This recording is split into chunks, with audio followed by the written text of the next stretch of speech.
¿Alguna vez has amado tanto a alguien que no podías imaginar que esa misma persona, un día, sería capaz de darte la espalda justo cuando más la necesitabas? No hablamos de una discusión común, ni de una crisis de pareja pasajera. Hablamos de esos momentos en que la vida te golpea sin aviso, cuando te enfrentas a algo que ni el dinero, ni los títulos, ni los discursos bonitos pueden resolver. Y justo ahí, en ese abismo, la persona que juró estar a tu lado desaparece. Esto no es solo una historia triste.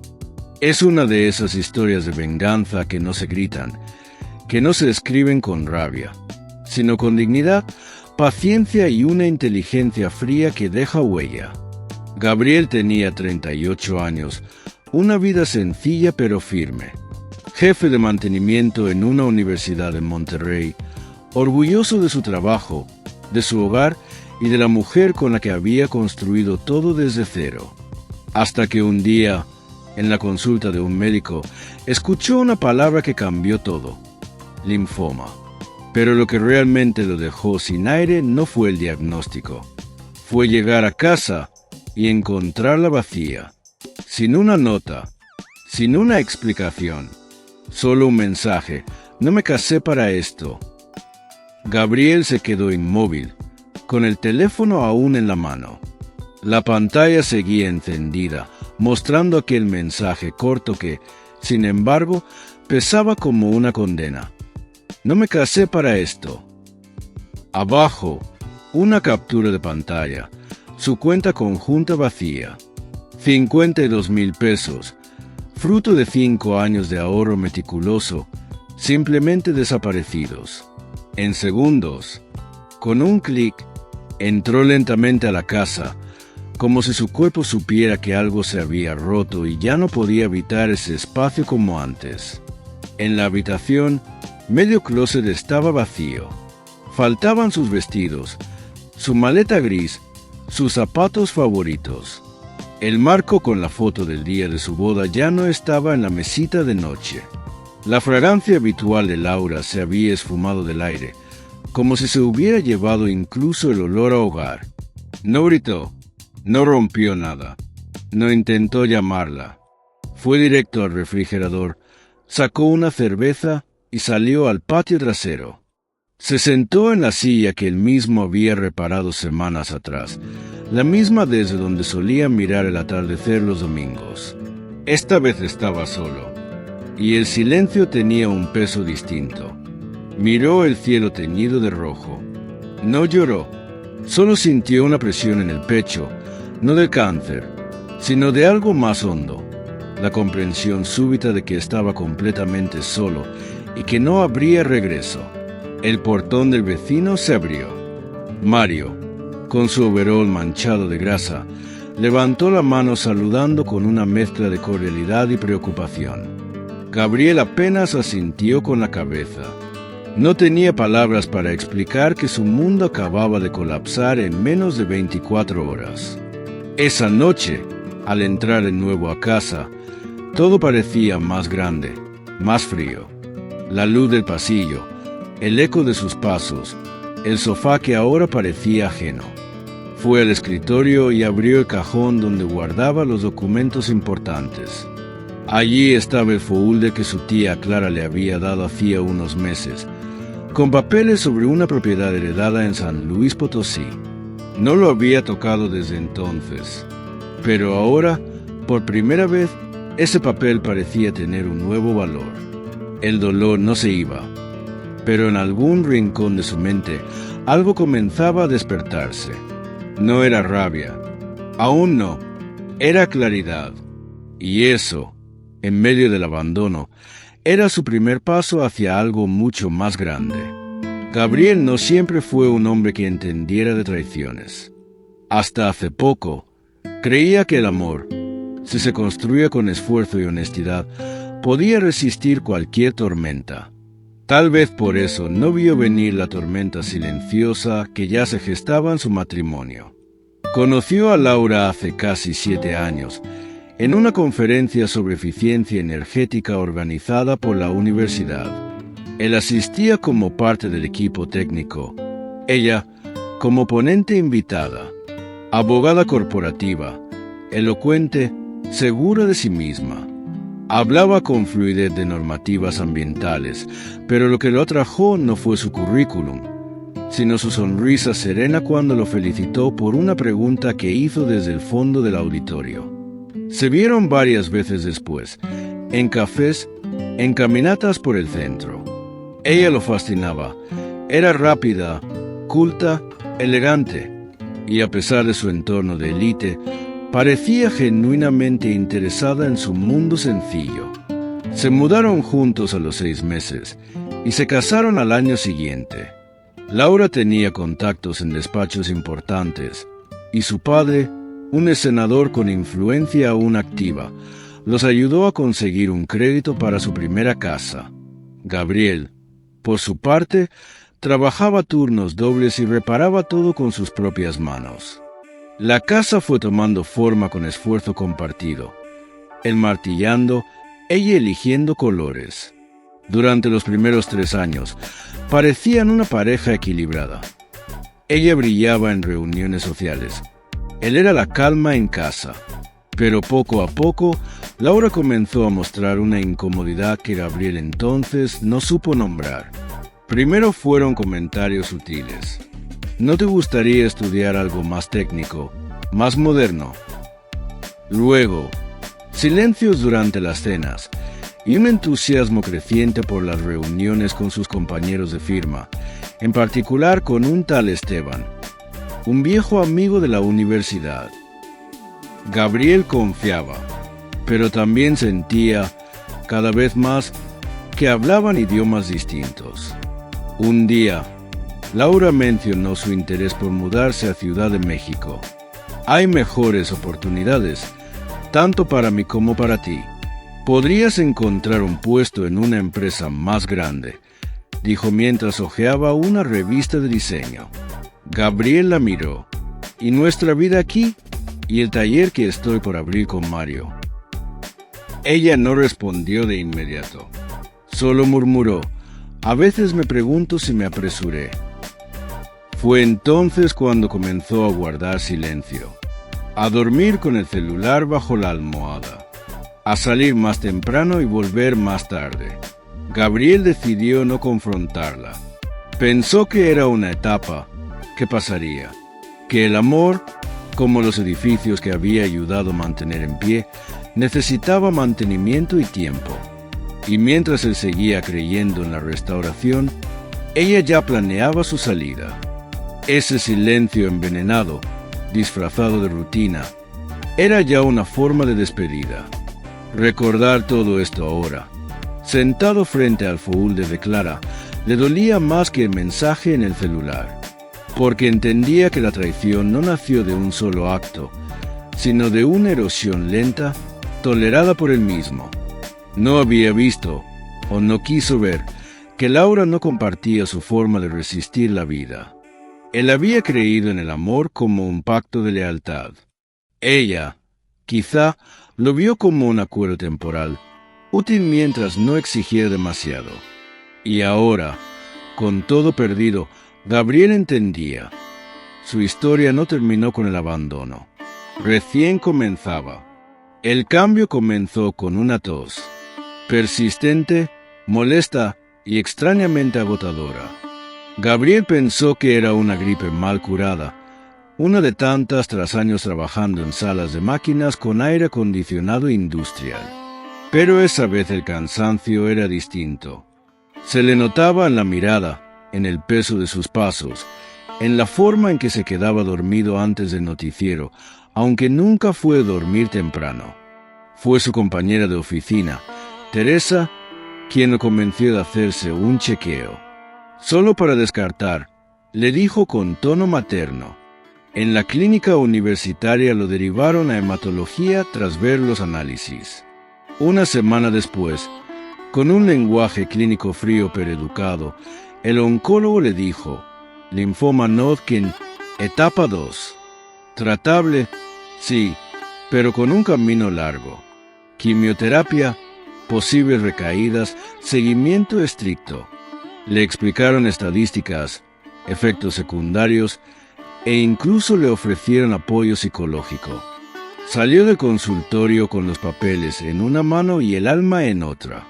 En el estacionamiento, sentado dentro del auto sin encenderlo, llamó a Laura. ¿Podemos hablar esta noche? Es importante. Ella respondió con frialdad. Tengo una cena con el despacho. ¿No puede esperar? Gabriel insistió. No, hoy no. Y colgó. No había drama, ni siquiera una excusa inventada. Solo esa frase seca que confirmaba todo lo que ya intuía. Cuando llegó a casa, ella no estaba. La puerta del armario, medio abierta, mostraba ya el hueco. No hubo cartas ni notas, solo el mensaje y la cuenta vacía. Esa noche, sentado en la misma silla del patio, Gabriel entendió que había cruzado un umbral invisible. No solo estaba enfermo, estaba solo, completamente solo. Pero en lugar de desmoronarse, algo en su interior se organizó de forma silenciosa, como si la pérdida encajara las piezas de una parte suya que llevaba tiempo olvidada. Al día siguiente, llamó a su tía Clara. Ella era la única persona que le quedaba con verdadero juicio legal y emocional. Le contó todo sin adornos: el diagnóstico, la desaparición de Laura, el dinero. Clara no lloró, no lo consoló con frases vacías. Solo dijo: me alegra que aún no hayamos registrado a nombre de los dos el terreno de San Luis Potosí. Ese detalle, insignificante unos meses antes, ahora era vital. Clara le había ayudado con la documentación para recibir ese terreno tras la muerte de su abuelo. Gabriel había querido incluir a Laura como beneficiaria por si a él le pasaba algo, pero, por descuido o destino, nunca presentó el formulario final en la notaría. Ese terreno sigue siendo tuyo, y con la plusvalía actual, vale mucho más que cuando lo heredaste, le explicó Clara. Ahora necesitas proteger lo que es tuyo, y no solo me refiero a lo material. Esa frase se le quedó clavada. Gabriel cerró los ojos y respiró hondo. No había espacio para lamentos. No más. A partir de ese momento, cada paso que diera, cada decisión que tomara, sería para reconstruirse, desde la salud hasta la dignidad. El cáncer lo debilitaba por dentro, sí, pero la traición fue lo que lo obligó a despertar. Y ese despertar, aunque doloroso, sería su fuerza más grande.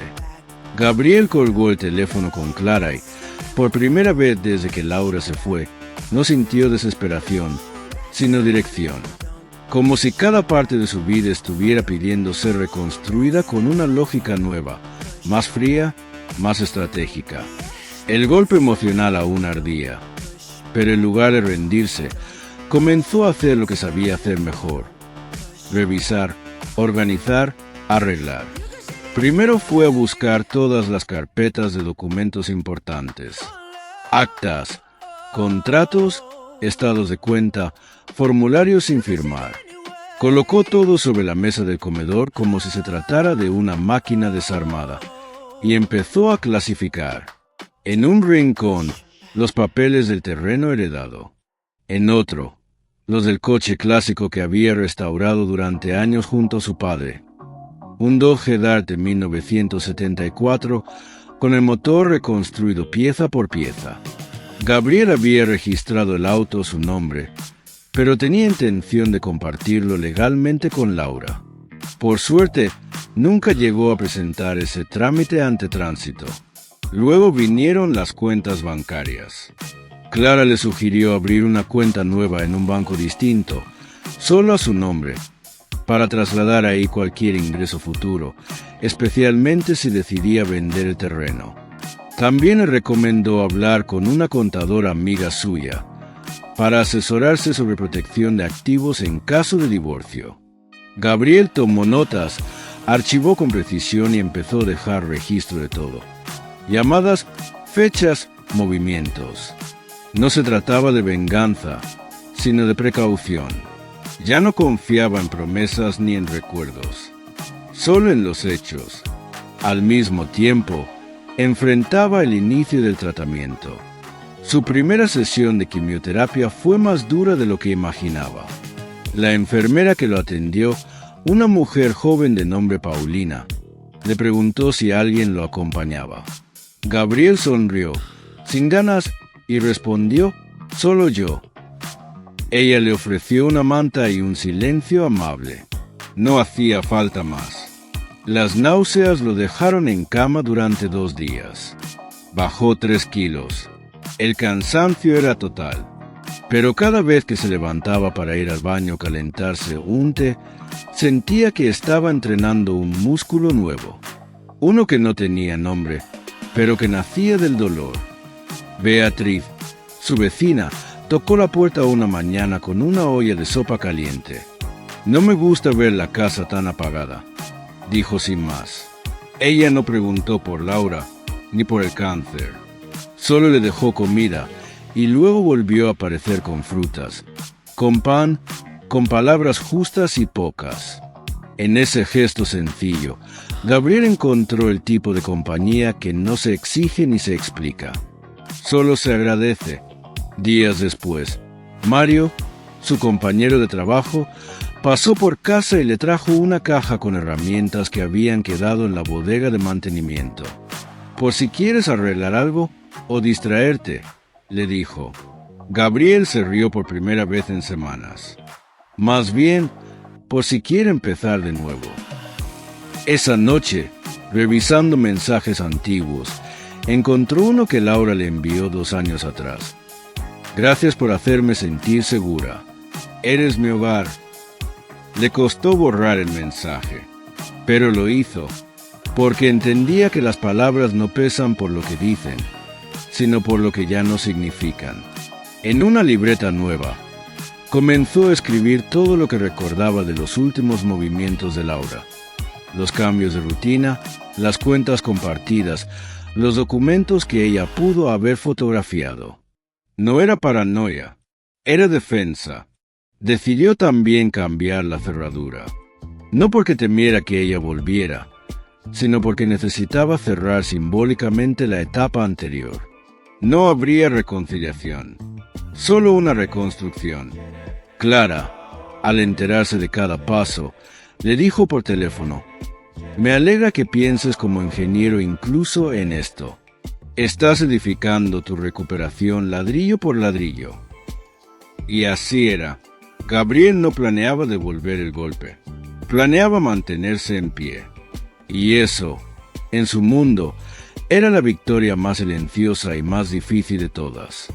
La notificación llegó un martes por la tarde, justo cuando Gabriel regresaba de su segunda sesión de quimioterapia. Un sobre Manila, entregada en mano por un mensajero. Dentro, una carta firmada por una abogada de renombre en San Pedro Garza García. Laura solicitaba el divorcio, no por abandono, por supuesto, sino por diferencias irreconciliables. Reclamaba el 50% del valor de la casa, la parte que supuestamente le correspondía del auto clásico, y exigía una revisión de las inversiones ocultas de Gabriel, incluyendo lo que pudiera recibir por la venta del terreno heredado. No mencionaba el cáncer. No hacía referencia al dinero que ya había tomado. Solo hablaba de lo que le correspondía por derecho.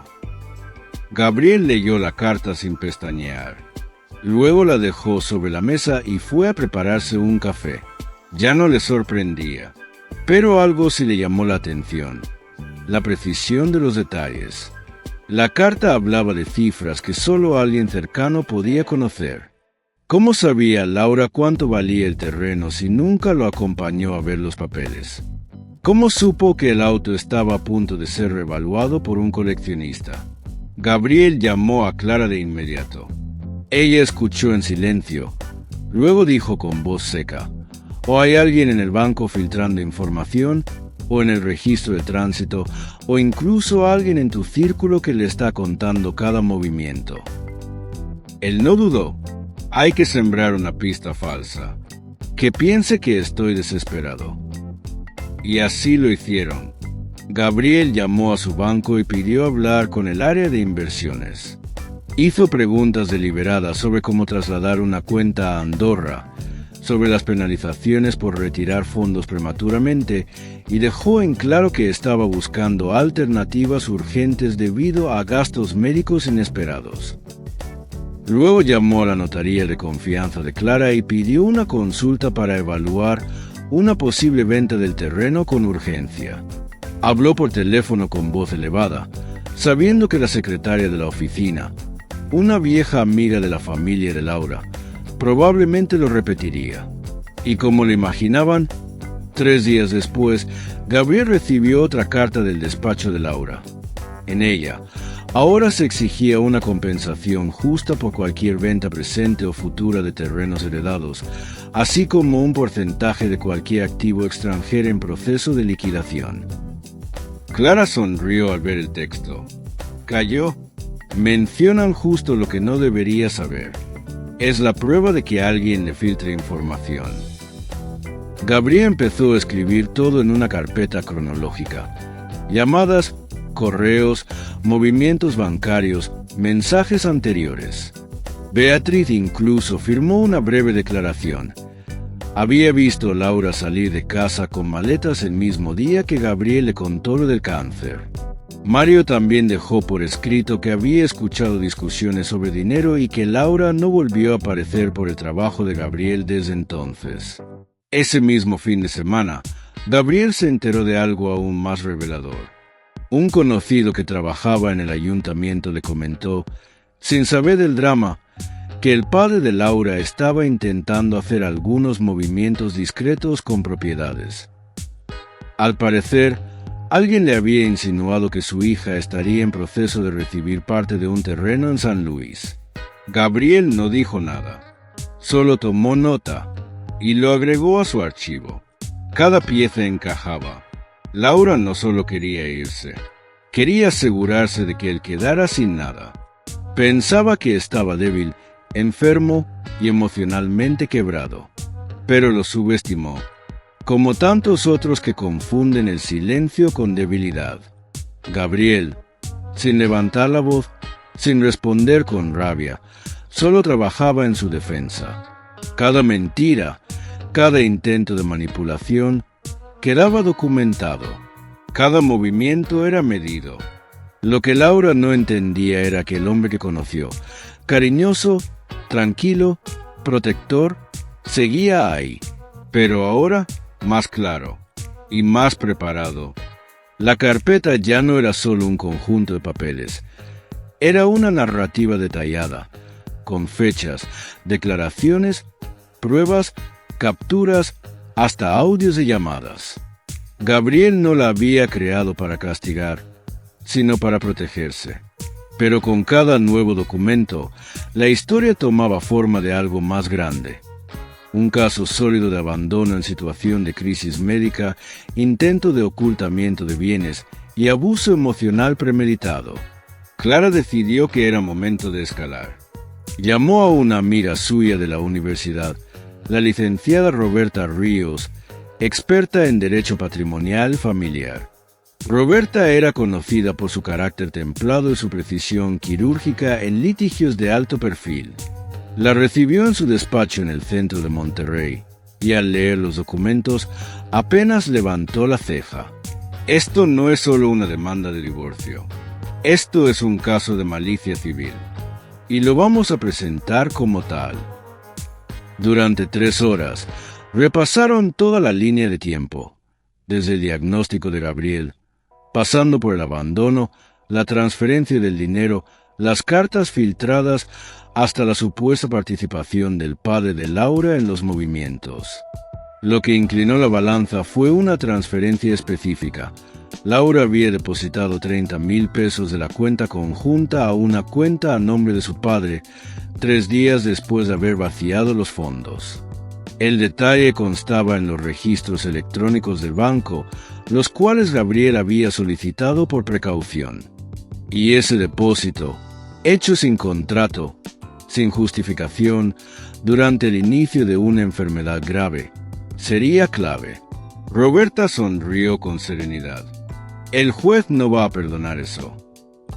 Con el caso armado, presentaron una contrademanda por abandono durante enfermedad grave, ocultamiento de activos matrimoniales y transferencia sospechosa de fondos compartidos a terceros.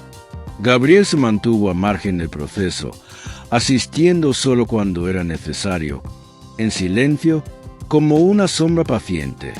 Cada palabra suya estaba medida, cada emoción contenida. Días después, recibieron respuesta del despacho de Laura. Ahora ellos eran los que pedían una reunión de cortesía antes de que el proceso avanzara a juicio. Clara y Roberta se miraron. Ya sintieron el golpe. La reunión fue programada para un lunes por la mañana. Gabriel llegó con camisa planchada, rostro pálido por el tratamiento, pero firme. No llevaba abogados con trajes costosos, ni necesitaba una actitud arrogante. Solo tenía a Roberta, sus pruebas y la verdad. Laura apareció acompañada por su padre y su abogado nuevo, un hombre de lentes oscuros y reloj suizo que intentaba imponer con presencia. Pero en la sala, lo único que pesaba era el silencio de Gabriel y la carpeta que Roberta abrió con cuidado sobre la mesa. El abogado de Laura habló primero.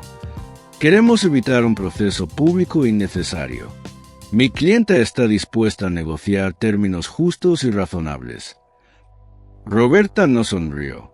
Solo leyó en voz alta. Transferencia no autorizada de fondos conjuntos a tercero.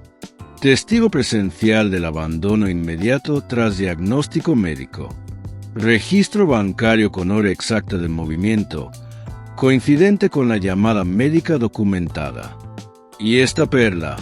Levantó la captura del mensaje. No me casé para esto. El padre de Laura se removió incómodo. Intentó hablar. Roberta lo detuvo con cortesía firme. Y si usted desea intervenir, debemos añadir su nombre como tercero involucrado en la apropiación de bienes con dolo matrimonial. ¿Está seguro? Silencio. El aire en la sala cambió. Laura no podía sostener la mirada. Su rostro, maquillado con cuidado, mostraba grietas en la compostura. Ya no hablaba de equidad. Ya no exigía nada. Su abogado pidió un receso. 10 minutos después, regresaron con una propuesta: devolver la totalidad de los 52,000 pesos en un plazo de 30 días, renunciar a cualquier derecho sobre la casa, el terreno heredado y el automóvil.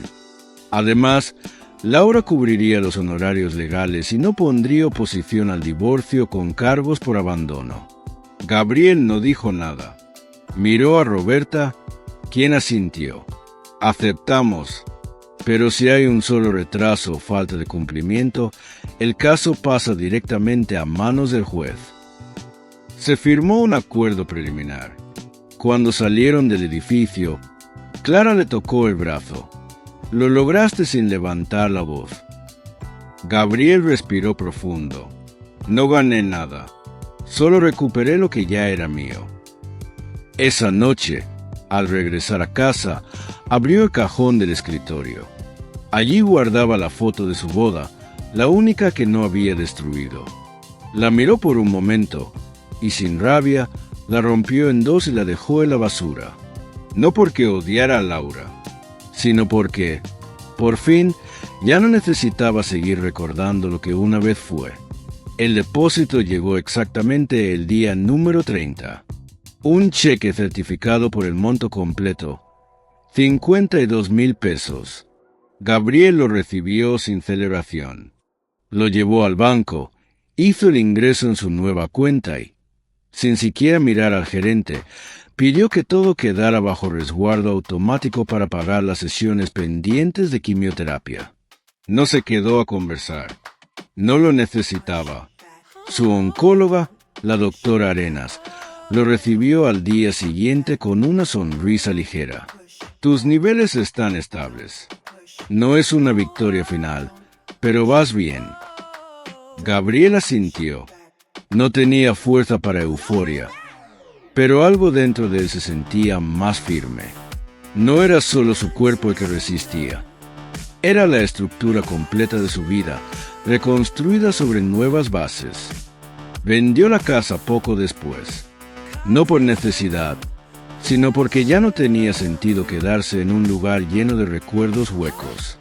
Con el dinero, compró una pequeña cabaña en Valle de Bravo, al lado de un lago que su padre le había mostrado en un viaje de infancia. 2 habitaciones, un taller amplio y silencioso donde podía trabajar de nuevo en su Dodge Dart, no para venderlo, sino para restaurarlo solo para sí. Beatriz fue a despedirlo. Le llevó una canasta con pan y una nota sencilla. Gracias por enseñarme que el silencio también puede sanar. Mario le regaló una herramienta firmada por todos los del equipo de mantenimiento. Gabriel se despidió sin dramatismo, solo con un gracias por estar, cuando nadie más lo hizo. En Valle de Bravo, cada día amanecía distinto. El cuerpo aún dolía, el cabello tardaba en volver, y algunas noches aún despertaba solo, buscando una voz que ya no volvería. Pero el alma ya no temblaba. Se sentía sólido, íntegro. Un mes después, recibió un último mensaje desde un número desconocido. Era de Laura. Me alegra saber que estás mejor. Sé que no tengo derecho a pedir perdón. Solo quiero que sepas que lo lamento. Me equivoqué. Gabriel lo leyó sin emoción. Escribió 4 palabras, con calma. Yo sobreviví. Cuídate. Luego bloqueó el número, cerró la ventana y volvió al taller. Mientras limpiaba el motor con manos firmes, pensó en todo lo que había perdido y todo lo que había ganado.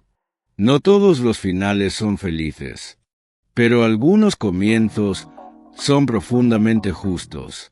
Las verdaderas historias de venganza no siempre se escriben con fuego, ni terminan en gritos o puertas rotas. A veces, la justicia más profunda se construye con silencio, estrategia y dignidad. La historia de Gabriel no es solo la de un hombre traicionado por su esposa en el peor momento de su vida, sino la de alguien que decidió no hundirse, sino reorganizar su mundo desde adentro. Desde el punto de vista psicológico y legal, su caso revela algo poderoso. Cuando se atraviesa una crisis, no todos están preparados para acompañarte. Pero eso no te debilita. Te muestra, con dolor, quién eras tú y en quién te puedes convertir. Gabriel no respondió con rabia, sino con claridad. No devolvió el golpe, sino que protegió su valor. En tiempos donde muchos confunden poder con agresión, él demostró que la verdadera fuerza está en reconstruirse con respeto propio. Porque a veces, la mejor venganza es simplemente sobrevivir más fuerte. ¿Tú qué habrías hecho en su lugar? Comenta abajo. Yo también elegí el silencio. Y si te conmovió esta historia, suscríbete y comparte este video. Hay más historias reales que merecen ser contadas.